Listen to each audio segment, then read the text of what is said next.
Every day that I wake up, I realize I just need Jesus more today than I needed him yesterday. I don't need him more tomorrow than I did today. Like this world is just getting worse and worse and worse. Every day you wake up, if you're a news watcher, I'm not, but I have a dad that is, that tells me stuff sometimes. And I just feel like that it's just worse and worse every day. Every day you wake up, there's something else that's going on. But if we just hold on to the thing that never changes, which is Jesus, we're going to be okay. The world, I've been reading Acts a lot because, maybe a month ago, it might not have been that long ago, the pastor said that he said it'd be good. He told us to get into Acts and really dig into it and stuff. So that's what I've been doing. And I was thinking about how even back then that they put limitations on God. They put limitations on what He could do. And I was thinking a lot of different things stuck out to me. But the chapter 16 when Paul when he rebuked that divination spirit out of that damsel, and I was studying about that, and all that is, that's a Python spirit, and all that is basically a fortune-telling spirit, which is with witchcraft. We all know that. And he rebuked that. He took that out of her. And you know what the world did? Their masters, they got mad. Why did they get mad? They didn't get mad because they didn't get mad earlier when they was going around and preaching or nothing like that. But they got mad because it costed them money. And that's what the world does today. They get mad when something happens and you start messing with that money. That money is what makes this world go around so far that, people says that does. And I was thinking about that I think that God probably was talking to him then. It doesn't say it in the Bible, but it was probably talking because God knew that he was going to go to jail for that. And he went to jail for that. He went to jail because those people took him to the magistrates and they told him that they was Jews. They wasn't Jews. Later on, they wasn't Jews, they was Romans, but they lied anyways on him, and they went and, was beaten. They was cast in the inner prison. I was reading up on that. That's like a dungeon. The inner prison back then was like a dungeon. And they put stocks on their feet.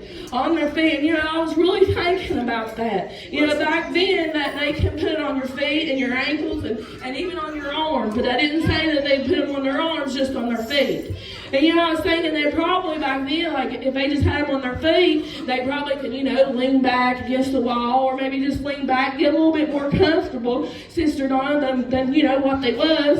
But then I started thinking, well, how comfortable would that have been for them when they had beat blasters all over the back and blood and everything? How comfortable would that been if they leaned up against the wall or tried to lean back and get comfortable at all? It wouldn't have been. So not only was they lied on, they was beat on, they was done all these things, they still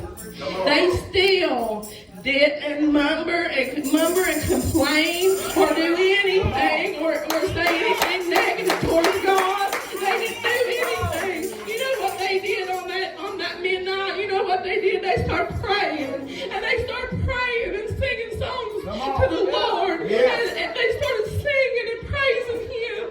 When many of us, we would have already been done for when they just threw us in the prison. Forget about anything else. First strike hit us was done. I'm sorry. Whatever you need me to do, I don't think there's a Jesus. Whatever, we'd already been done for. But they went all the way, and I believe they knew that Jesus was going to take care of them. But they had probably been like the Hebrews boys. That either whether Jesus would have saved them or not, they would have kept on.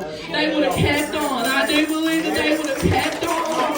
And I was thinking about it, and we're free in Christ. That's what it says. We're free. And I was thinking about when the earthquakes came and all those doors was open, they could have ran. They could have been free. They could have got away from that whole situation if they wanted to.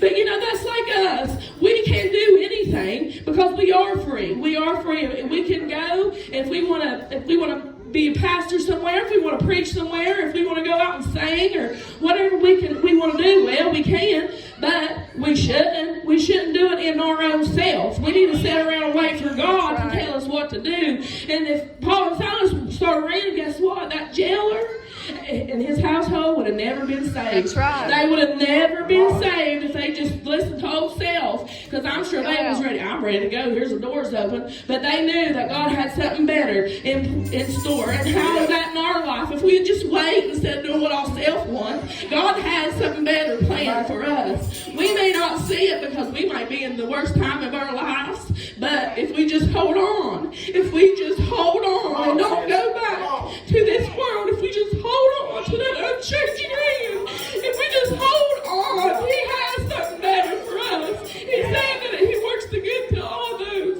that love Him. All those. He didn't just put it in there just for some of us. We got to love Him in the good times and the bad times and the times it's okay. When we're halfway up that mountain, when we're a little bit in that valley, we still got to love Him. We still got to put Him first because that's what He wants. We put Him first above all things. And I'm just so thankful in what I feel. I'm just so thankful that He speaks to me when I read His Word and that He shows me stuff when I read His Word. Because I just want to get closer to Him, Sister Donna. And I believe reading His Word and praying, that's drawing nigh to Him. That's drawing nigh to Him. And He said, if you draw nigh to me, I'm going to draw nigh to you. And that's what I want to do. I want to get close. I want to get hand in Him.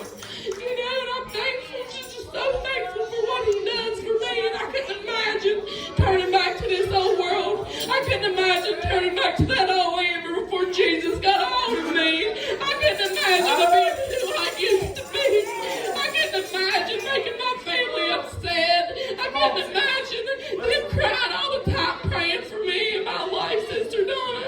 And I know they was. I know my poor mom, the things that I put her through. Lord God, I'm just thankful that I know that that's not the case anymore. I'm thankful that that's not the case anymore. I'm so thankful that He saved my soul. He saved me. And you know, I say that all the time, but good Lord, you can never say it enough.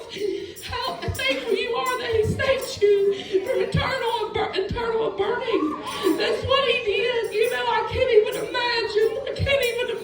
But I'm thankful that my mom prayed for me. I'm thankful that I had a mom that prayed for me. Yes. I'm thankful that I had an aunt and uncles that prayed for me. You know, and that's what we got to do for other people. I pray for Brittany, Lord. I do, Pam. I pray for her. And I just ask God, make her life miserable. Make her miserable until she can come to you, Lord. Whatever she's getting into, because I know I was miserable. I was miserable and I kept running anyways. I was miserable and I kept running anyways. Just thinking tomorrow would be better. The next day will be better, but it never was. Until January the 2nd of 2021, and everything was great. And I'm so thankful. I'm so thankful for you. Thank you, Jesus.